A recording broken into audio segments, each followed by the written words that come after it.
Uttaranchal University, Dehradun, NAC A+ accredited university.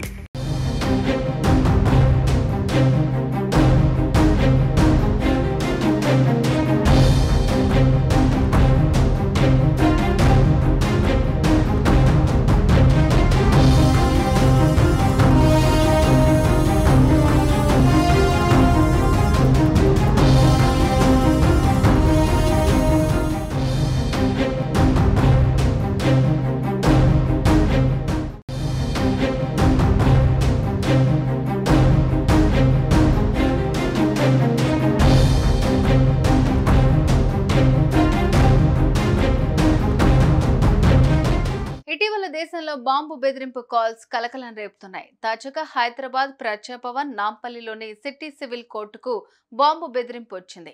అక్కడ bomb ఉన్నట్లు హైదరాబాద్ పోలీసులకు బెదిరింపు కాల్స్ వచ్చాయి.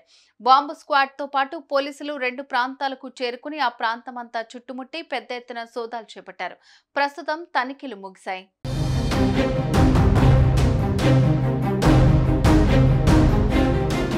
తెలంగాణ డిప్యూటీ సీఎం బట్టి విక్రమార్క కుటుంబం ఉంటున్న ప్రజాభవన్లో బాంబు ఉందని అజ్ఞాత వ్యక్తి ఏకంగా పోలీస్ కంట్రోల్ రూమ్ కు ఫోన్ చేసి చెప్పాడు.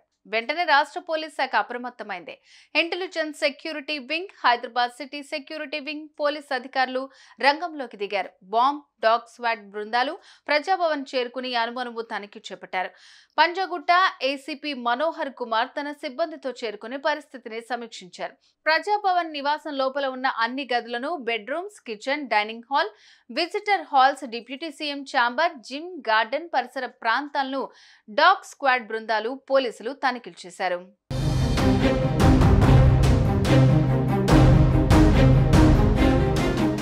బట్టి విక్రమార్క కాన్వాయ్ కుటుంబ సభ్యులు వాడుతున్న వాహనాలను పోలీసులు క్షుణ్ణంగా పరిశీలించారు. ఆ తర్వాత ప్రజాభవన్లోని అమ్మవారి ఆలయంలో తనిఖీలు చేశారు. ఇక ప్రజాభవన్ పరిసర ప్రాంతాల్లో తనిఖీలు ముగిశాయి. ప్రజాభవన్లో బాంబు ఉందని ఫోన్ చేసిన వ్యక్తిని ట్రేస్ చేసే పనిలో పోలీసులు బిజీగా ఉన్నారు.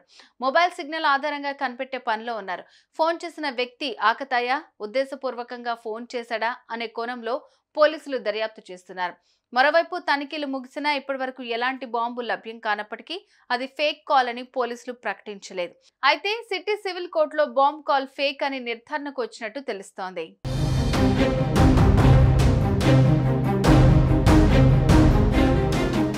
మరోవైపు ప్రజాభవన్ కు బాంబు బెదిరింపు కాల్స్ రావడంపై మంత్రి సీతక్క స్పందించారు. రోజు ప్రజాభవన్ కు సమస్యలు చెప్పుకోవడానికి అనేక మంది వస్తుంటారని, అందరినీ లోపలికి అనుమతిస్తున్నామన్నారు. ఈ క్రమంలో బాంబు ఉందని ఆగంతకులు ఫోన్ చేసి అందరినీ భయభ్రాంతులకు గురిచేశారని అన్నారు.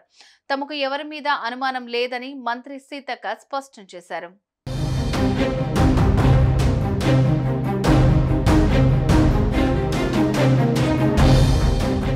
సుమన్ టీవీలో మీ పర్సనల్ అండ్ బిజినెస్ ప్రమోషన్స్ కోసం కింది నెంబర్కి కాంటాక్ట్ చేయండి.